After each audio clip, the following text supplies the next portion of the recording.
त्या पौर्णिमेच्या रात्री यशोधरा झोपल्या असताना सिद्धार्थ त्यांच्या पलंगाजवळ उभे होते. त्यांची नजर त्यांच्या चेहऱ्यावरती खिळली होती. त्यांचे डोळे मिटलेले असूनही श्वास नियमित असला तरी त्यांच्याभोवती एक अशी शांतता पसरली होती ज्यामुळे सिद्धार्थचे दुःख अधिकच गडद होत होते. तिला त्यांचे दुःख जाणवले असेलही, पण त्यांनी घेतलेल्या निर्णयाचे गांभीर्य किंवा ते जो प्रवास सुरू करणार होते त्याची त्यांना कल्पना नव्हती. सकाळ झाल्यावरती यशोधरा एका पोकळ वाटणाऱ्या शांततेत जाग्या झाल्या. हवेतील ती पोकळी तात्काळ आणि गहन होती. सिद्धार्थने व्यापलेली जागा, त्यांच्या उपस्थितीची ऊब नाहीशी झाली होती आणि मागे फक्त एक अस्वस्थ करणारी शांतता उरली होती. यशोधरेला लगेचच भावनांची एक लाट जाणवली. हृदयभंग, गोंधळ आणि काहीतरी गमावल्याची तीव्र भावना. तरीही आपल्या व्यथेतही यशोधरेला सिद्धार्थच्या अस्वस्थ आत्म्याची जाणीव झाली. त्यांनी त्यांच्या डोळ्यात ते प्रश्न पाहिले होते ज्यांचे समाधान कोणतेही उत्तर करू शकत नव्हते. त्यांच्या राजवाड्याच्या भिंतीच्या पलीकडे असलेल्या कशासाठी तरी असलेली त्यांची तळमळ त्यांनी पाहिली होती. सिद्धार्थ गेले असले तरी तिने आपल्या मुलासाठी आणि कुटुंबासाठी खंबीर राहण्याचा निश्चय केला. तिच्या दुःखातही आशेचा एक किरण होता, एक विश्वास की त्यांचा मार्ग दूरचा असला तरी एक दिवस ते तिला एका मोठ्या ध्येयाकडे घेऊन जातील. आणि याच लहानशा हळव्या विश्वासात यशोधराला सहन करण्याची शक्ती मिळाली. 7 वर्षानंतर जेव्हा तिचे वडील राजा सुबुद्ध बुद्धांना भेटले तेव्हा त्यांनी सिद्धार्थच्या गृहत्यागानंतर यशोधरा कशी जगली याचं वर्णन केलं. हे भगवान, ज्या क्षणी तुम्ही तुमच्या ऐहिक सुखाचा त्याग केला त्या क्षणी तिनेही हा महाल सोडून संन्यास करण्याचा प्रयत्न केला. तिने म्हटले, तुम्ही मागे सोडलेल्या राजेशाही सुखामध्ये तिला काहीही रस नाही. हे ऐकून मी ताबडतोब पहारेकरी आणखी वाढवले.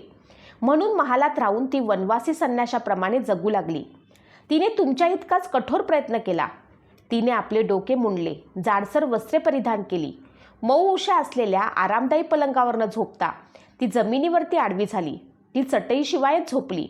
तिने सर्व सुखसोयी नाकारल्या आणि फुलांचे सुगंध व अत्तरे मागे सोडली. ती मातीच्या भांड्यातून भोजन करत असे. ती फक्त सकाळीच जेवत असे. गेल्या 7 वर्षांपासून ती अशा प्रकारे तपश्चर्या करत आहे. तुमच्याप्रमाणेच तिनेही खूप दुःख सोसले. एवढेच नाही, प्रभू तुम्ही निघून गेल्याचे ऐकून या भागातील सर्व राजांनी आणि राजपुत्रांनी तिच्याशी विवाह करण्याचे ती दूत पाठवले. अनेक मौल्यवान वस्तू, रत्ने, दागिने पाठवण्यात आले. पण प्रभू तिने त्या संदेशाकडे कधीच पाहिले नाही आणि ते ऐकण्याचीही पर्वा केली नाही. 8 वर्षांनंतर सिद्धार्थ यांना ज्ञानप्राप्ती झाली आणि आता बुद्ध म्हणून ते राजा सुबुद्धू आणि यशोधरा यांच्या राजवाड्यात परत आले. जेव्हा यशोधरेने त्यांना दुरूनच पाहिले तेव्हा तिने आपला मुलगा राजकुमार राहुल याला सांगितले, राहुल माझ्या मुला, ते तुझे वडील आहेत, त्यांना जाऊन भेट, त्यांच्याकडे तुझा वारसा माग. बाल राजकुमार राहुल ताबडतोब बाहेर धावत गेला.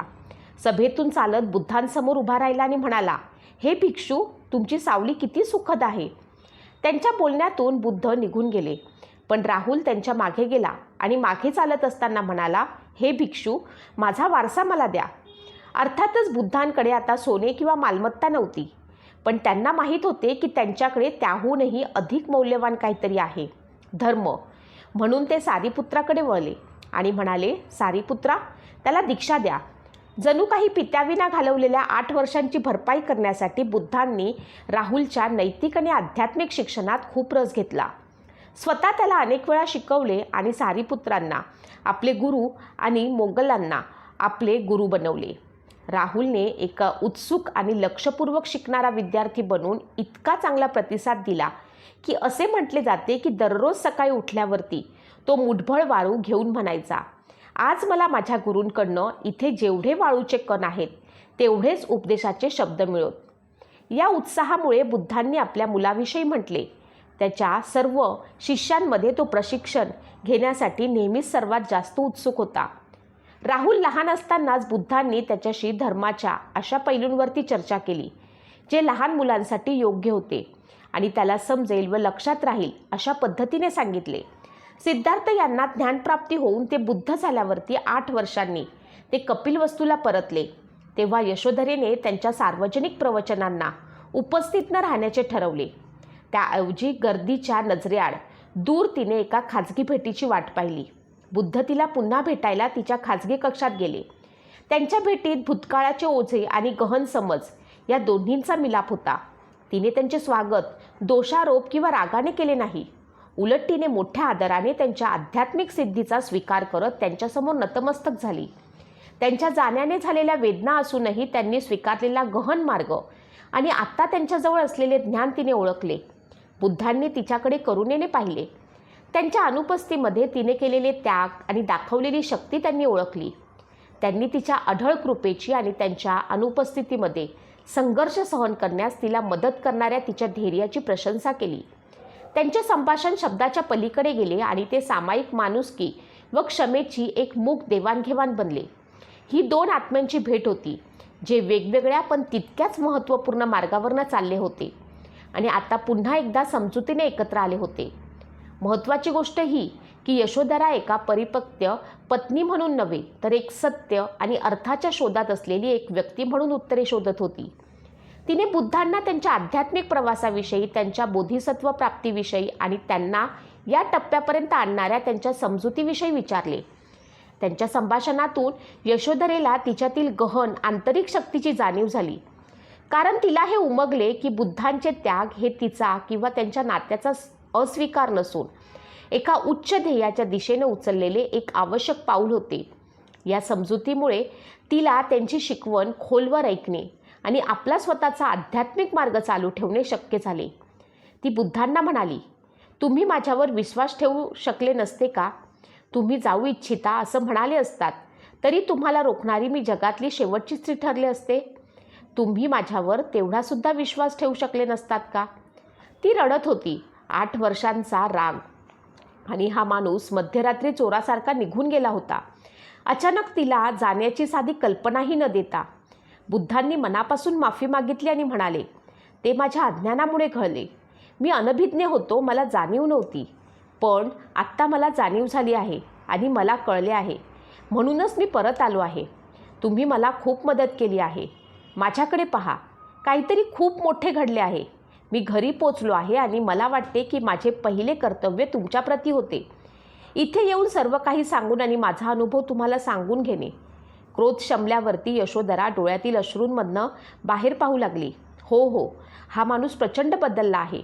हा तो माणूस नव्हता ज्याला मी पूर्वी ओळखत होते. हा तोच माणूस नव्हता, मुळीच नाही. हा तर एका तेजस्वी प्रकाशासारखा दिसत होता. तिला त्यांच्याभोवती एक वलय, एक प्रकाश जवळजवळ दिसत होता आणि तो इतका शांत आणि निशब्द होता की तो जवळजवळ नाहीसाच झाला होता. त्याचे अस्तित्व जणू अनुपस्थितच होते.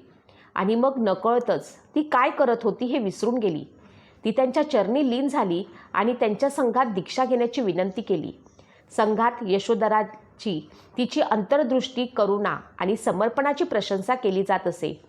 तिच्या मागील जन्माची कहाणी, ज्यात तिने आपल्या आध्यात्मिक प्रगतीचा पाया घातला होता, ती अनेकदा सांगितली जात असे. तिने अगाध दयाळूपणा आणि अढळ श्रद्धेची कृत्ये दाखवून युगायुगांपासून सिद्धार्थ बुद्धांसोबतच्या तिच्या गहन कर्मबंधाला दृढ केले. महान अहर्ततेची यशोधरा यांना ज्ञानप्राप्ती करून 3 ज्ञाने, पूर्वजन्माचे स्मरण, दिव्यदृष्टी आणि मलिनतेचे ज्ञान, 4 विश्लेषण पद्धती, 8 मुक्ती प्राप्त केल्या आणि 6 विशेष ज्ञानावरती प्रभुत्व मिळवले. महान अहर्तथेरी यशोधरा या गौतम बुद्धाच्या संघातील प्रत्यक्ष ज्ञान प्राप्त केलेल्या भिक्षुणींमध्ये अग्रगण्य ठरल्या. यशोधरेला तिच्या अंतिम जन्मातील प्रवास तिच्या गहन आध्यात्मिक वाढीने आणि समजुतीच्या वैशिष्ट्यपूर्ण होती. ती तिच्या विलक्षण अंतर्दृष्टी आणि करुणेसाठी ओळखली जात असे, ज्यामुळे तिला समबुद्ध म्हणजे समान प्रबुद्ध ही उपाधी मिळाली. संघासाठी तिचे योगदान आणि बुद्धांच्या शिकवणीला दिलेला तिचा पाठिंबा अमर्याद होता. हजारो भिक्षुणी आणि सामान्य स्त्रिया सतत तिच्या दर्शनासाठी येत असत. आपल्या आध्यात्मिक साधनेत जसजशी प्रगती होत गेली तशी तशी यशोधरेनं ज्ञानाचे विविध टप्पे गाठले आणि अखेरीस अहंत पद प्राप्त केले. तिचे जीवन हे भक्ती, चिकाटी, प्रेम आणि कर्माच्या शाश्वत बंधनाच्या सामर्थ्याचा एक पुरावा आहे. अहर्तपण प्राप्त केल्यानंतर यशोधरा अलौकिक शक्तीचा वापर करण्यात अत्यंत पारंगत होती. एकाच बैठकीत मनाच्या एकाच एकाग्रतेने ती एका अगणित काळातील आणि 1,00,000 विश्वप्रणालीमधील आपल्या सर्व मागील जन्मांचे स्मरण करू शकत होती. तिच्या ह्या विलक्षण पराक्रमाची भिक्षू विश्वात चर्चा होऊ लागली. त्या व्यापक कीर्तीच्या संदर्भात बुद्धांनी जेतवन मठातील एका सभेत प्रतिष्ठित भिक्षुणींची नावे घेताना घोषित केले. भिक्षूंनो, माझ्या ज्या भिक्षुणी शिष्या महान अलौकिक शक्तीची युक्त आहेत, त्यांच्यामध्ये भिक्षुंत, भद्दा, कच्चना, यशोधरा ही सर्वश्रेष्ठ आहे. यशोधराला माहीत होते की ती आणि बुद्ध दोघेही मृत्यूच्या जवळ पोचले होते आणि ते एकाच दिवशी घडणार होते. पण तिला वाटले की त्यांच्या आधी तिने प्राण सोडणेच अधिक चांगले होईल. म्हणून तिने तसा निर्णय घेतला. ती आता 78 वर्षांची होती आणि तिला वाटले की मृत्यूसाठी हीच सर्वोत्तम वेळ आहे. तिच्याकडे अशी सखोल समज आणि दूरदृष्टी होती. तेव्हा त्या रात्री यशोधरा बुद्धांकडे आली आणि म्हणाली, आज रात्री मी मरणार आहे. तिने तिला मार्ग दाखवल्याबद्दल त्यांचे आभार मानले. एकेकाळचा तिचा नवरा आणि आता तिचा गुरु बनलेल्या त्या माणसाला तिने सांगितले, आता मीच माझा आश्रय आहे. त्यानंतर ती आपल्या पतीच्या आधी अमरलोकात गेली.